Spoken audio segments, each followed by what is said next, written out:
Hello दोस्तों, स्वागत है हमारे यूट्यूब चैनल में फिर से बार। तो चलिए हम लोग आज पढ़ेंगे यूरोप में राष्ट्रवाद का उदय, कक्षा 10 का इतिहास पार्ट 1। इसको इम्पोर्टेंट ऑब्जेक्टिव कवर करने वाले हैं। तो चलिए वीडियो को स्टार्ट करते हैं, है ना। पहला प्रश्न है, यूरोप का मरीज किसे कहा जाता है? तो यूरोप का मरीज तुर्की को कहा जाता है। ऑप्शन नहीं पढ़ेंगे, डायरेक्ट आंसर बताएंगे ताकि आपको जो है सो समय की बचत में आपको सारा नॉलेज मिल सके। ठीक है। अगला है, जर्मन राइन राज्य का निर्माण किसने किया है?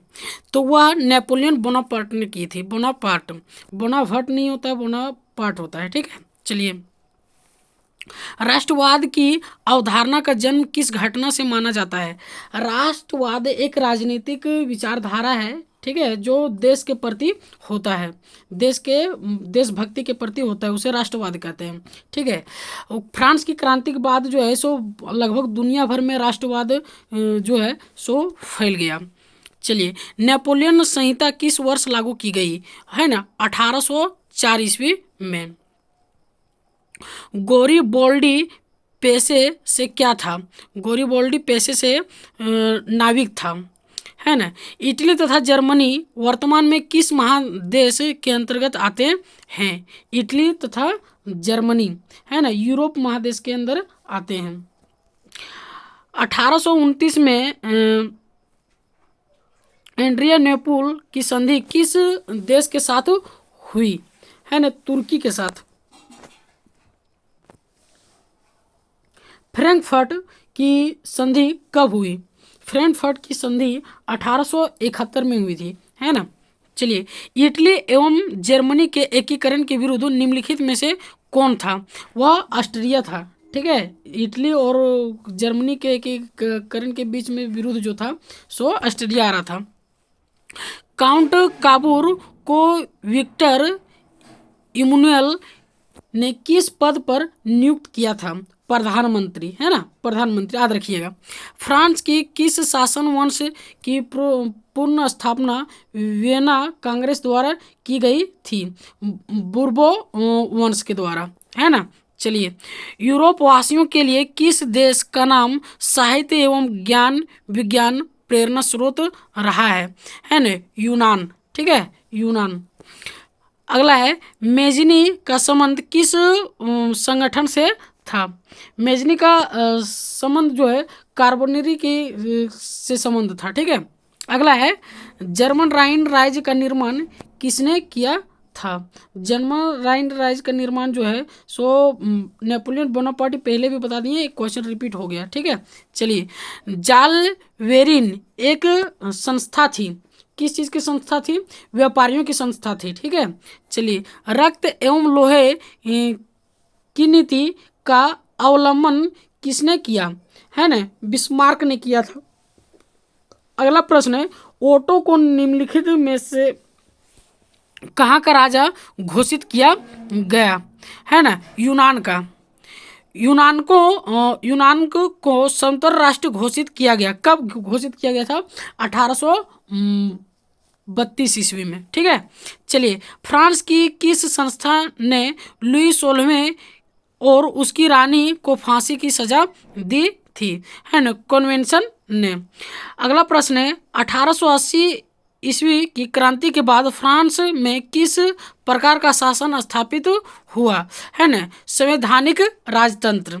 अगला प्रश्न है, किस संधि द्वारा स्वतंत्र यूनान राष्ट्र का उदय हुआ? है ना, कुस्तुनतिया की संधि। अगला है, नव गुएफ आंदोलन का प्रणेता कौन है? प्रणेता का मतलब होता है जिसके दायित्व में वह हुआ, है ना, जियोबट्टी। ठीक है। अगला प्रश्न है, निम्नलिखित में से किस युद्ध के परिणाम स्वरूप जर्मनी का एकीकरण हुआ? है ना, सीडान। क्या है? याद रखिएगा, सीडान। निम्नलिखित में से किस वर्ष अलेक्जेंडर चिपलिसलांटी के नेतृत्व में यूनान में विद्रोह शुरू हो गया? है ना, 1821 ईस्वी में। ठीक है। हितेरिया फिलाइक नामक संस्था की स्थापना हुई। कब हुई? है ना, मतलब हुई कि कहाँ हुई थी? है ना, तो हुई थी ओडेसामे में।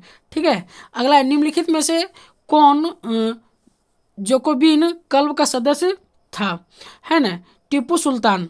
अगला प्रश्न है, वियना सम्मेलन की मेजबानी निम्नलिखित में से किसने किया था, है ना? तो मेटरनिख ने किया था। अगला प्रश्न है, चार्ल्स एल्बर्ट निम्नलिखित में से कहाँ का शासक था? चार्ल्स एल्बर्ट कहाँ का शासक था?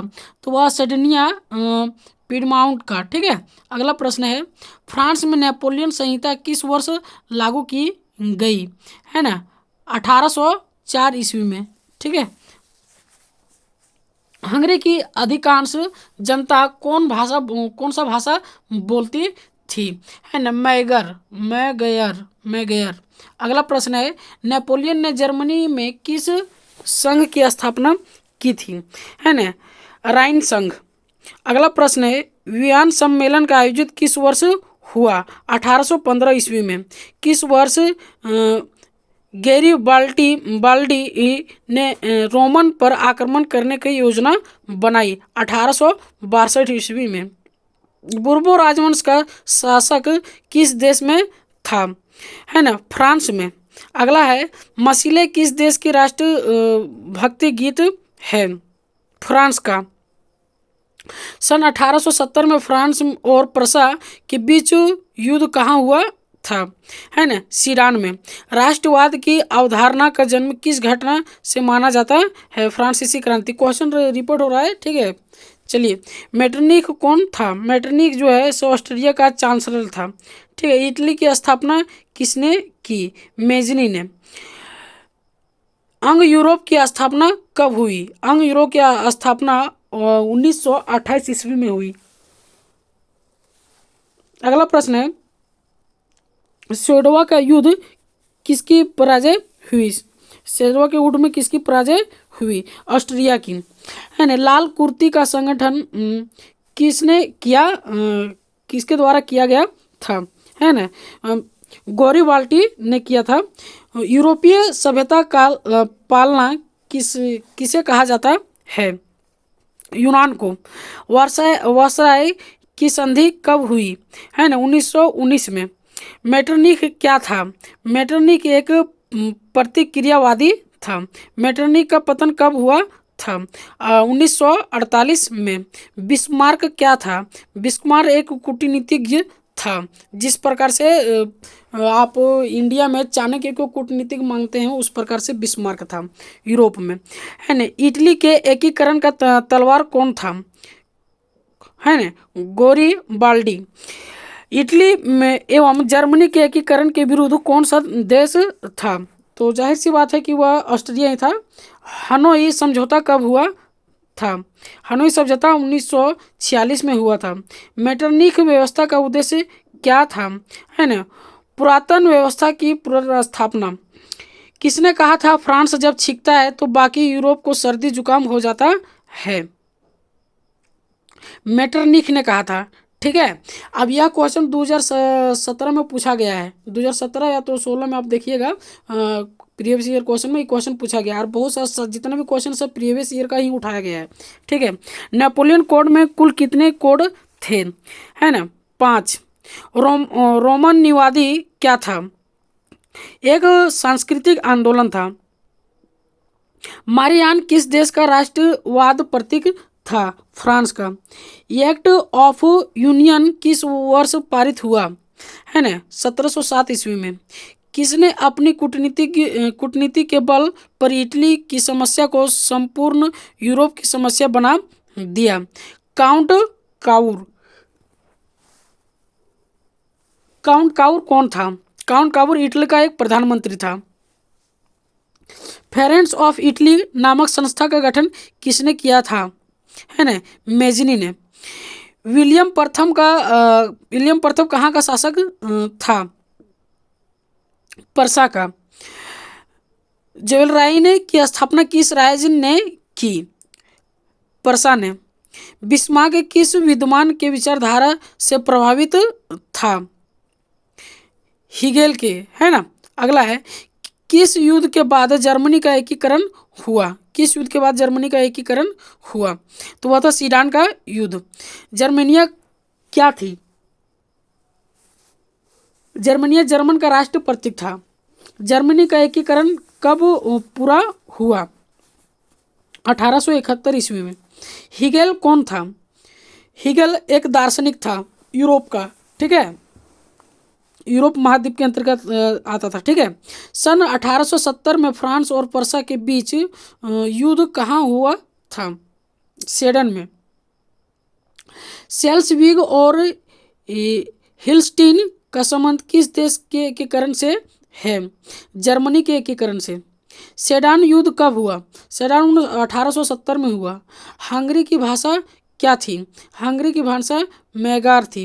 यूरोपीय राष्ट्रवाद से प्रभावित होकर किस भारतीय शासक ने जोकोबिन क्लब की स्थापना की? टीपू सुल्तान। 19वीं शताब्दी में यूरोप में राष्ट्रवाद के विकास का क्या परिणाम हुआ? राष्ट्रीय राज्यों की स्थापना हुई।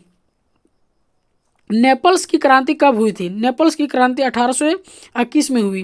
पोलैंड के विद्रोह को किसने कुचल दिया? रूस ने। युवा इटली संस्था का विकास मैजिनी ने किया, ठीक है। यूनानी स्वतंत्रता आंदोलन के दौरान कौन ब्रिटिश कवि शहीद हुए? Lord Byron.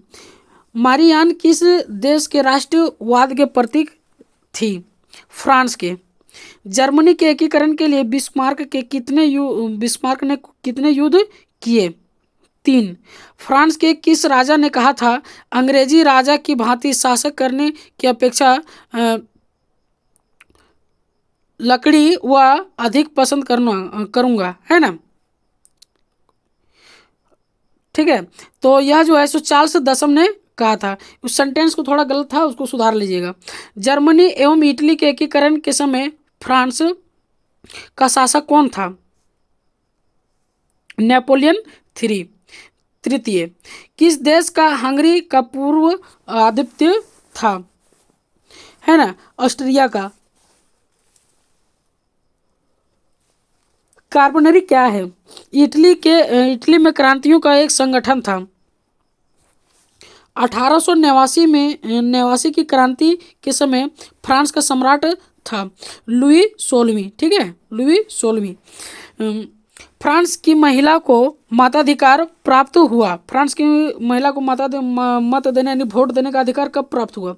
1945 में। 19वीं सदी को कौन सा युग कहा जाता है?